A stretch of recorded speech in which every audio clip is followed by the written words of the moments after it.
Yo, what's up guys? James Carter TV here to get my first 2016 NFL Draft Prospect Scouting Report. I'm going to be giving many of these draft profiles heading into this 2016 NFL Draft, and I'm starting early. This is New Year's Eve when I'm giving this video, and I'm going to start with wide receiver out of Ole Miss, Laquon Treadwell. Why am I starting with him? Well, he was a receiver that pretty much interested me throughout his time at Ole Miss. I followed him pretty closely, so I already have a pretty good grasp on how I grade him as a prospect, but I did need to go back, watch some more game film, watch some more tape, and then really solidify my opinion on him, and I did that, and turns out I like him even more than I already did. And this is a guy that I think is really being underrated going into this process, and I'm starting to see him starting to rise up some draft boards, and I think he's going to continue to do that. So let me get my opinion out there before Mel Kiper and Todd McShay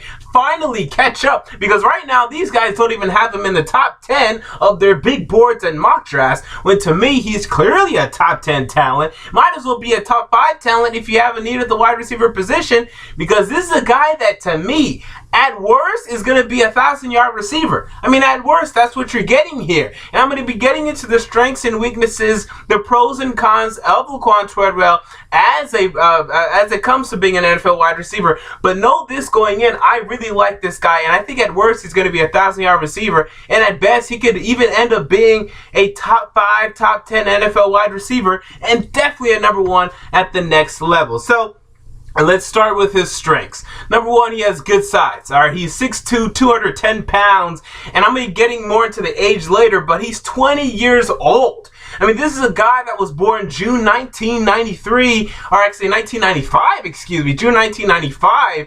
This is a guy that's still going to be able to have some more potential, be able to grow and put on some more size. And then when he goes to the next NFL level, going into the NFL training program, so he can still grow upon this size. And it's not like he's like a big, strong, Calvin-adjusted type wide receiver. He has more muscle on him than like a Josh Doctson, who's coming out of this draft class, or a Corey Coleman. Although Corey Coleman is close, but he is a bigger guy than what you expect to be coming out of college, especially being at 20 years old. So you draft him, you put him in NFL weight room, you can expect him to grow, build on more muscle, and be an even more formidable force at the next level. And my next strength is that he uses this size and his strength to make plays in both the run game and the pass game. When he wants to be, he can be a really good run blocker at the next level. And I don't put a big emphasis on run blocking, but NFL coaches do, and a lot of times they hold off on putting wide receivers, rookie wide receivers, into NFL games because they lack the ability to be good run blockers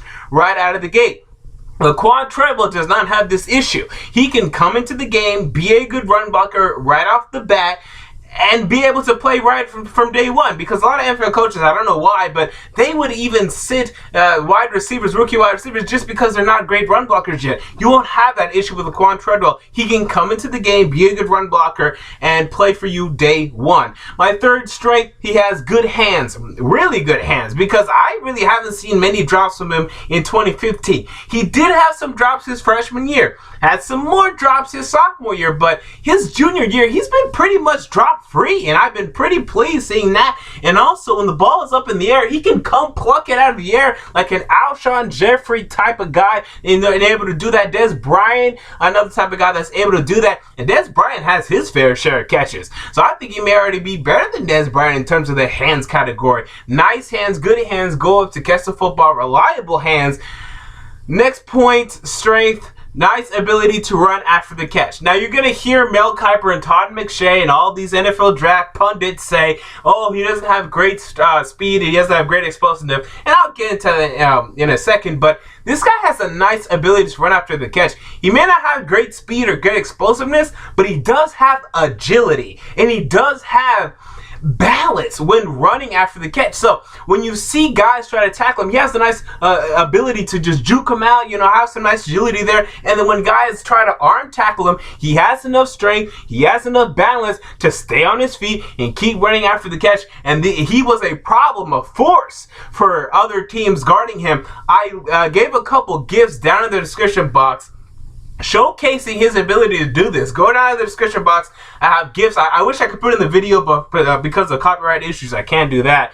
but he has shown an ability to have nice run after catch, be able to stay on his feet, good balance, good set of feet, be able to move around after the catch, get some more yards, get first downs out of wide receiver screens. You can use him in the screen game, use him in the slant game. He will get yards after catch.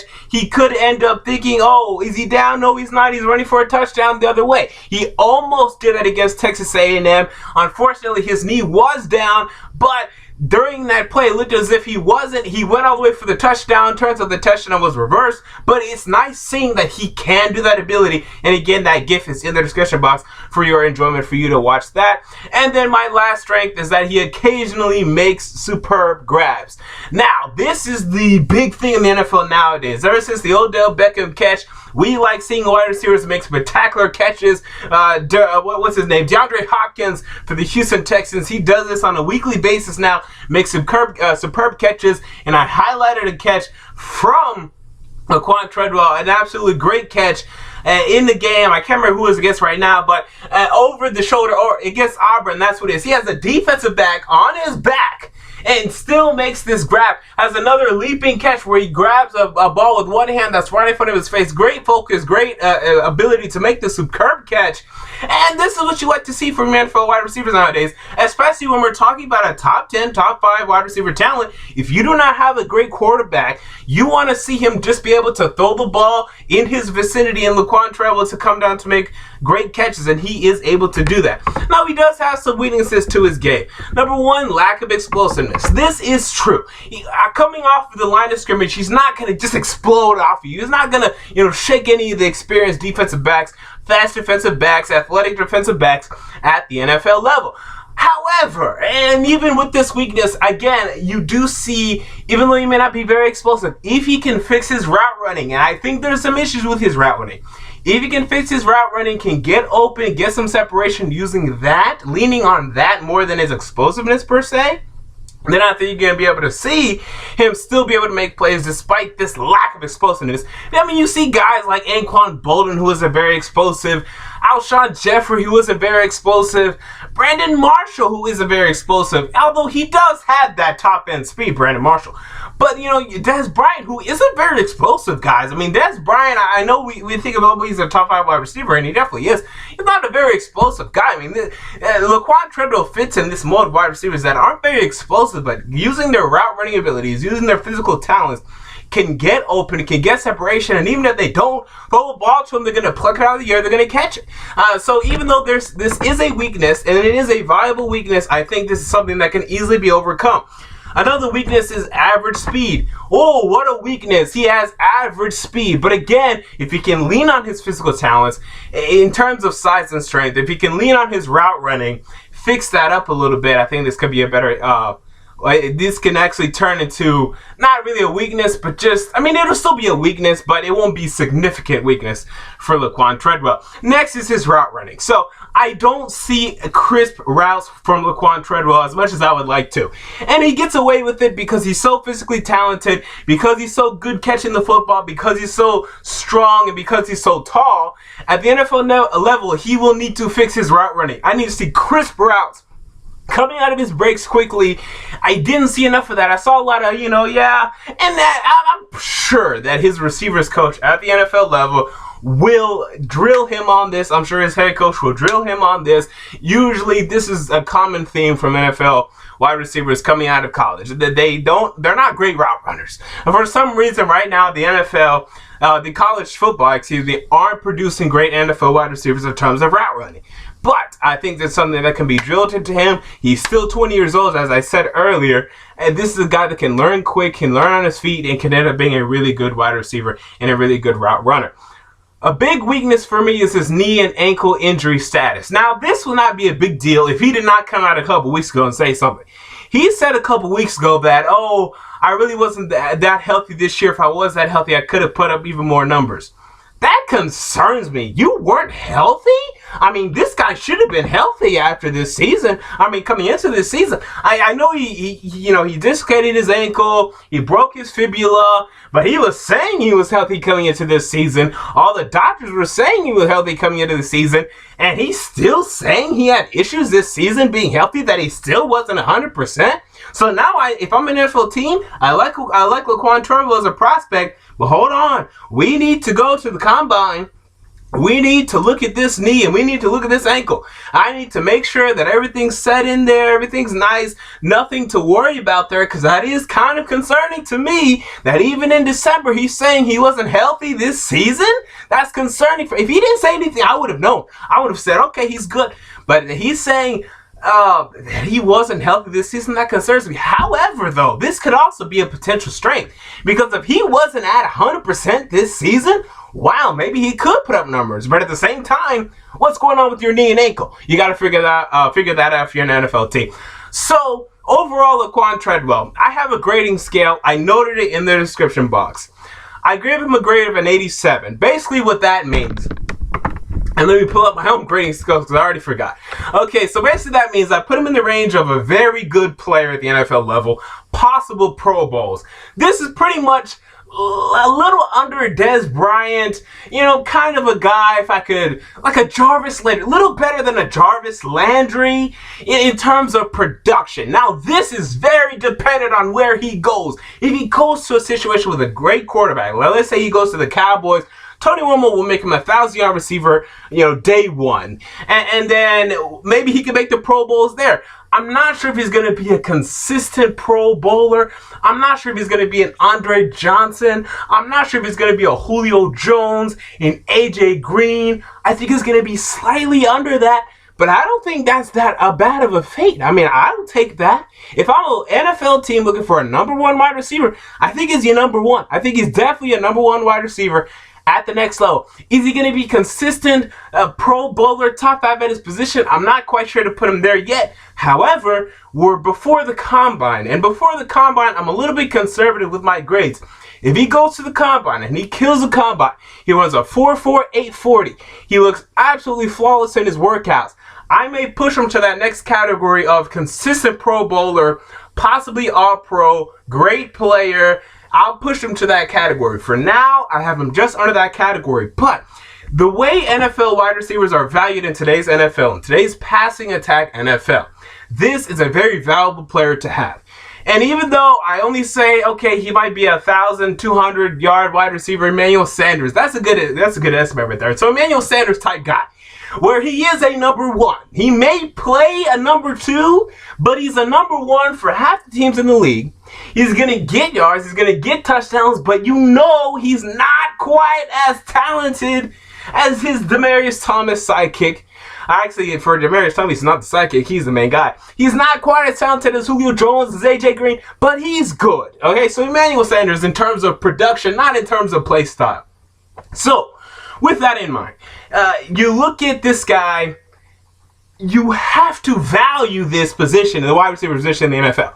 So if I'm the Dallas Cowboys, and this is who I think is going to take it right now, I'm coming out with a mock draft after this week. I'm picking the Dallas Cowboys to pick this guy, and this will be the best pick they can make. Terrence Williams is not a good number 2. Is he a free agent? I think he might be.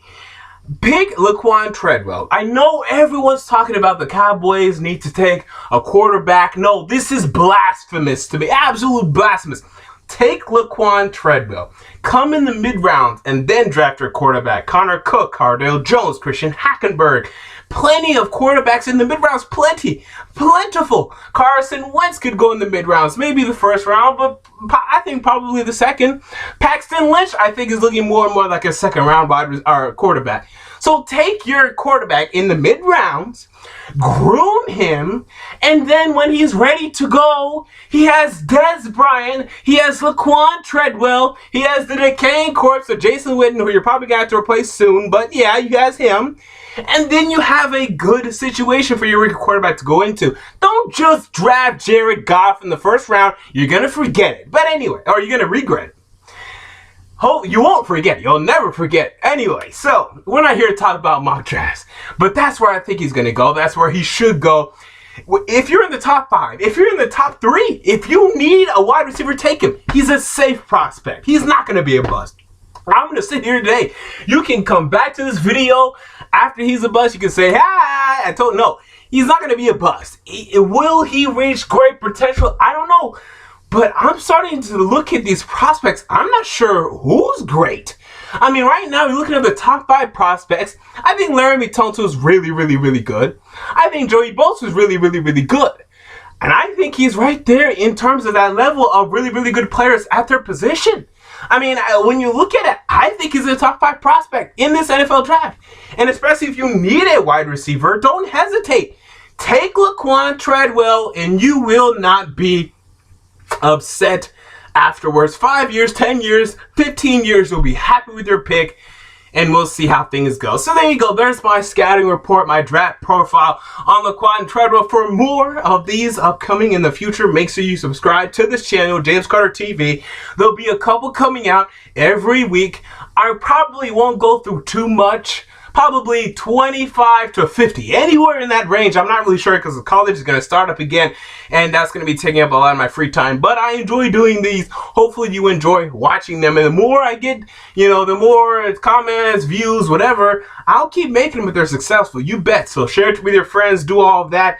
And I'll be back next time to recap, or actually to preview and profile Laremy Tunsil. So stay around for that. Until next time, James Carter TV, I'm out. Peace.